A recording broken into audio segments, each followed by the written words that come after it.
big change for makers is that so many things have been changing in the technology world for the machinery that we're using, the access to equipment that was heretofore the domain of big companies, CNC machines, computer controlled cutting, manufacturing style equipment, that injection molds and laser cutters and things like that. And all of that has come down in price, it's come down in size, and it's become far more accessible. And with the Internet of Things that's out there, there's all kinds of technology that's happening, and then you also have all of these resources, digital resources.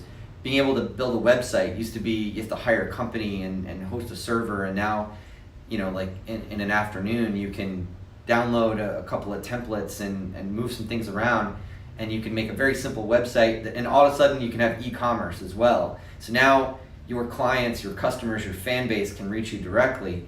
And what that means is that it's changed the way that we make things. In just the last 10 years, we've seen everything from 3D printers go from extremely expensive when I bought my 3D printer a little over 10 years ago, about 10 or 15 years ago, somewhere in there, to now they're being sold at Home Depot and Lowe's.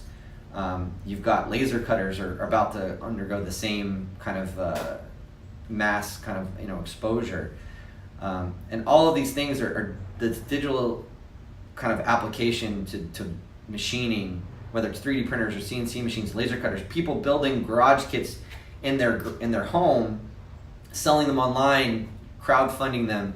All of these tools are becoming ubiquitous and accessible because they're becoming affordable. And if you can't afford them or you don't know how to use them, they're putting 3D printers and laser cutters in schools, in science centers, in our local libraries, in maker spaces. So no longer do you need to be a big company or sell your idea to a big company to get it made. You can make it yourself. And to a degree of quality and speed that, again, was only the area of big companies. And you don't have to send it overseas to some big factory in another country. You can make it right here in your local community. You can go online and upload a 3D model and find all the people in your neighborhood or in your town that have a 3D printer and pay them to print it out and pick it up directly from their door. You don't have to ship it to some big company even in somewhere else in the country. You can get it made local. And what that means is that we're starting to have a stronger local economy for people to sell the things they make. Farmers markets are really popular right now, craft fairs and things like that. So whether you're making something out of wood, making something out of metal, whether you're making your own products, you can now make them yourself and market them not just locally but to a global market.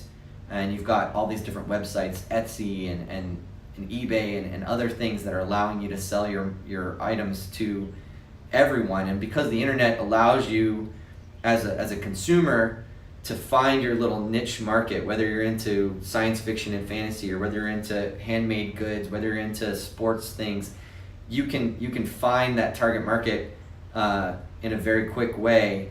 And the same search that you get a major company, you're probably also going to get a bunch of small local people as well. So now it's democratized access to all of those people that are making things. And even though these big companies may have bigger ad dollars to maybe put their search engine listing a little higher on the list or advertise on a few websites, basically the internet is sort of leveling the playing field, and technology is now leveling the playing field for people to make things and get them out there in the market.